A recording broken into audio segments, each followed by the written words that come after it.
Ndagusuje kandi ngwaye ikaze mu bice by'isi bitandukanye tugina tuganiriraho wowe dukurikiye umunsi muri kano kanya n'ibihe bizaza n'igihe cyashize. Reka twizere kumeze neza waba uri hose. Njya nkunda kubwira abanjye cyangwa se nkabifuriza imigisha ituruka ku Mana, nawe ndakwifuriza imigisha ituruka kuri Nyagasani. Reka nizere ko rero umeze neza, nanjye meze neza, uri hano mu gihugu cy'u Rwanda ndetse nawe uri mu bihugu by'amahanga benshi dukunda kwita aba diaspora. Reka twizere ko namwe mumeze neza rero dukunda uburyo mubana natwe. Njya nkunda kubwira abanjye nti amahoro, ibyishimo bijye bikuranga ndetse bikubonekeho. Nibyo ngibyo rero nawe ndabikwifurije, ariko nanone tukongera kwibuka ko iby'ingenzi ndetse ibihe by'ingenzi cyane umuntu agira ku isi, byaba ibyishimo, byaba agahinda, umunezero, gushengurwa k'umutima, menya ko ibiranga cyangwa se ibihagarariye ibindi byose ari ibihe bitatu by'ingenzi kandi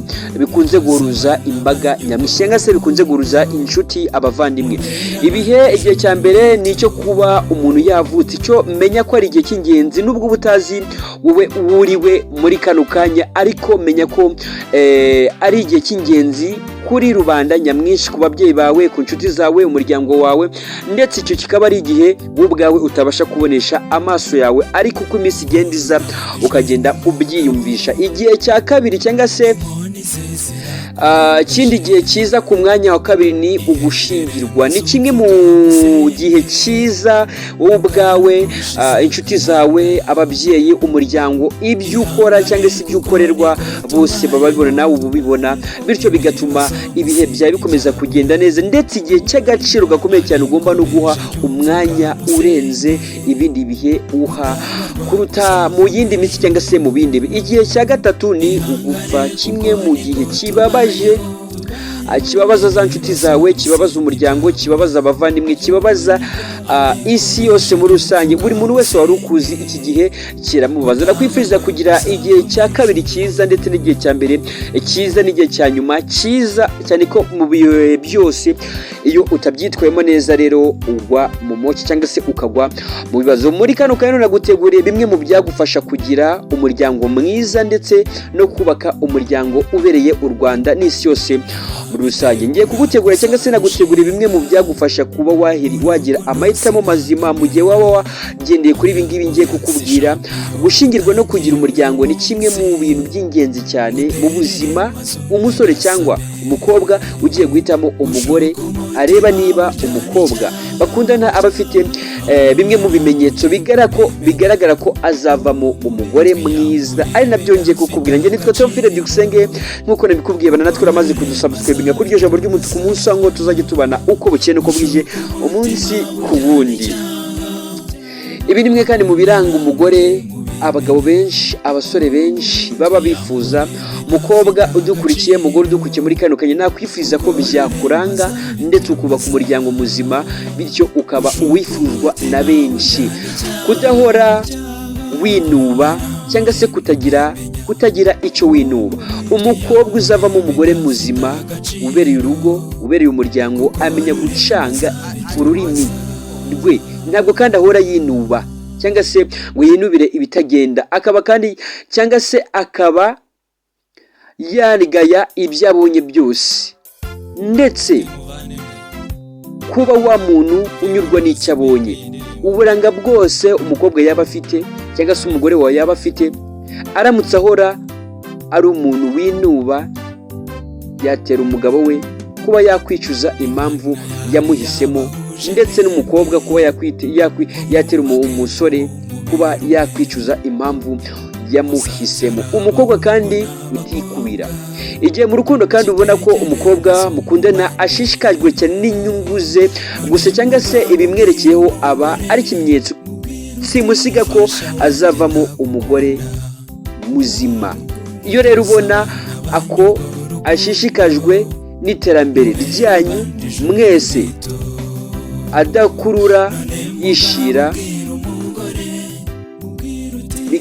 bikagaragaza yuko azubaka ndetse urugo rukavamo urugo rugendwa, urugo rukundwa, urugo rushimwa na benshi. Umukobwa kandi ugushyigikira cyangwa se umugore ugushyigikira cyangwa se umusore ugushyigikira, umukobwa uzavamo cyangwa se umusore uzavamo umugabo cyangwa se umugore mwiza ubereye umuryango, ukubereye. Umumarakare aba yitaye ku byo utekereza byose, iterambere ryawe, uburyo ugaragaramo, ndetse agakora uko ashoboye kose kugira ngo abigufashemo, haba mu ntekerezo ndetse no mu bushobozi ubwo ari bwo bwose.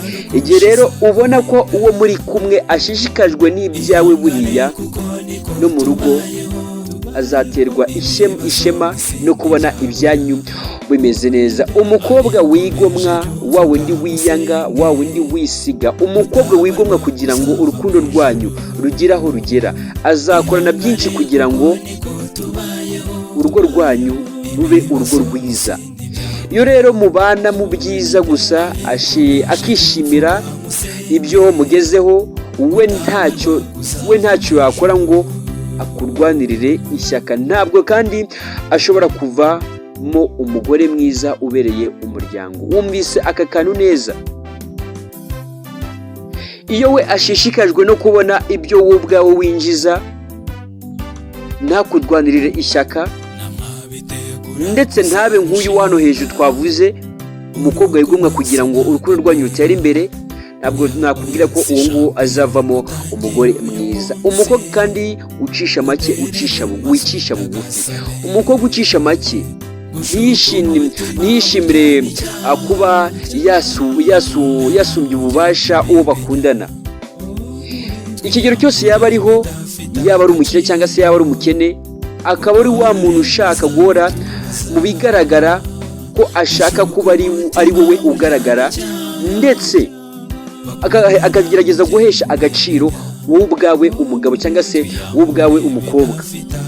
Mu cyemezo cyose yafata, akaba agomba kumenya ko afite umutware cyangwa se umukunzi ubimufashamo. Uwo nguwo ugomba kumenya ko ari umwe wubaka urugo rugakomera, rwa rugo rudacika.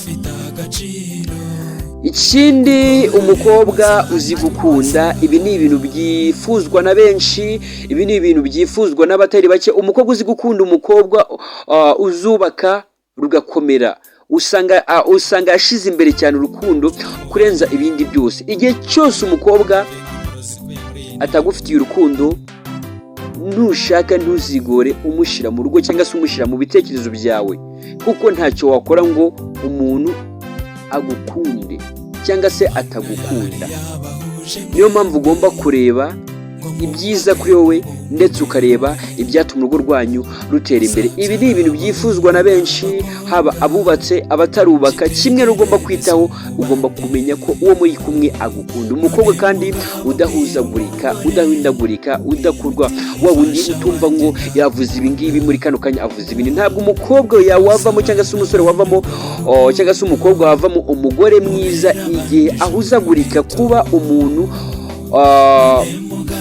akuze mu mutwe nabyo bigira uruhare mu gutuma hazaza h'urugo rwanyu ndetse hagenda neza, kuko umuntu aba afite ubushobozi bwo guhangana n'uburemere bw'ibibazo by'urugo uko byaba bingana kose. Nubwo aho ugera umuntu akumva biramusagutse, ariko icyo cyo ugomba kukimenya ndetse ukagiha agaciro. Umukobwa kandi w'umunyakuri kandi wubaha. Umukobwa w'umunyakuri wubaha umugabo we, udasuzugura, umuha agaciro, ndetse akakamuha mu bundi buryo, anagukunda. Iyo umushatse arabikomeza, biba biri mu ndangagaciro ze, aho yarerewe, aho yakuriye. Umukobwa usenga, iki ni ikintu cyifuzwa n'abakristo, iki ni ikintu cyifuzwa n'imiryango yubatse. Umuntu wiyambaza Imana burya uyubaha, umenya n'uburyo afata abantu. Iyo rero ushatse umuntu nk'uwo nguwo utarigeze abimenya, usanga ntacyo atinya kuri we, nta na kirazira imuranga. Ariko iyo abasenga, ibyo byose biragufasha. Uritonde. Rushobora kuba rurerure bitewe n'icyo umuntu wese ashingiraho, mu gushakisha umugore yakumva cyangwa se mu gushakisha umugabo yakumva amunyuze, ariko ni byiza ko n'ibyavuzwe ruguru ari ingenzi ko wagira aho ugomba kurebera, ndetse agira n'umwete ku mirimo myiza. Abanyarwanda bavuga ko ineza uyisanga imbere. Ni nayo mpamvu rero mu biranga umugore mwiza cyangwa se umugabo mwiza agomba kuba azi ko iyo ugira neza, iyo neza uba izakugarukira ndetse ikakugarukira mu rugo rwawe, ibyo nabyo ukabiha agaciro. Kuba azi gukubura, kuba azi kugaburira ku gihe umugabo we, kuba azi ibyo akunda, kuba akunda kandi gufasha ndetse no gusura ubushobozi bwe, kuba amenya kubana neza n'abaturanyi, yita ku bashyitsi ndetse akabagirira neza. Ibi ni bimwe mu bintu bikunze kugora abantu benshi. Iyo umugore kandi azi kubana neza n'abaturanyi, bituma kandi urugo rwe rugira amahoro, n'ikibazo kivutse akamenya kwegera abaturanyi ndetse bakakimufasha kugikemura. Azi no kwifata mu magambo bikaba akarusho. Umugore mwiza kandi uzi gufata neza imyanzuro no kwifata mu magambo mu byo avuga, kuko iyo ari umugore uvuga ibyo abonye byose bimutiranya n'abagore bagenzi be, ndetse bigatuma urugo rwanyu aho kunguka inshuti urwo rugwiza abanzi. Yihanganira ubukene ndetse n'ibihombo.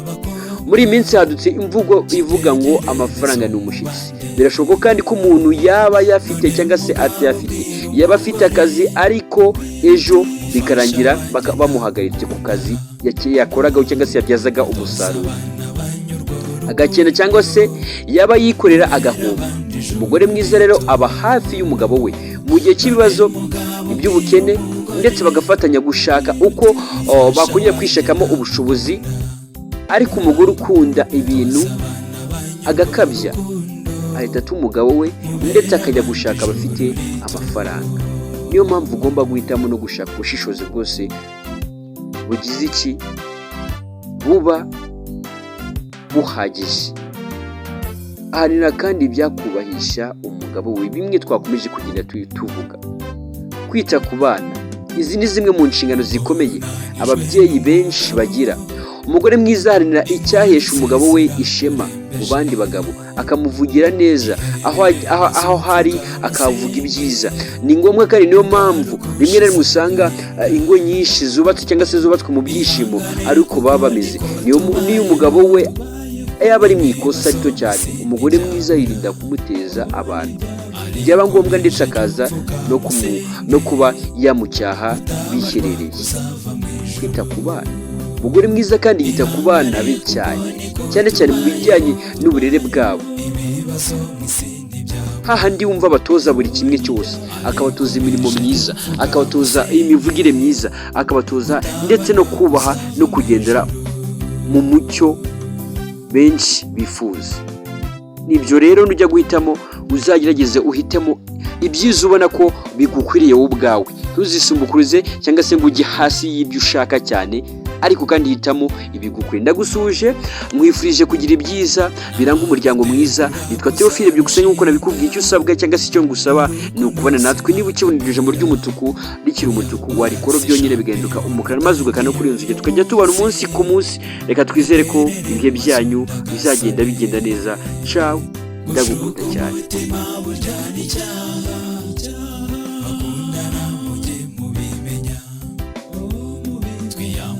Bidafite agaciro kuko rurema azabitubaza.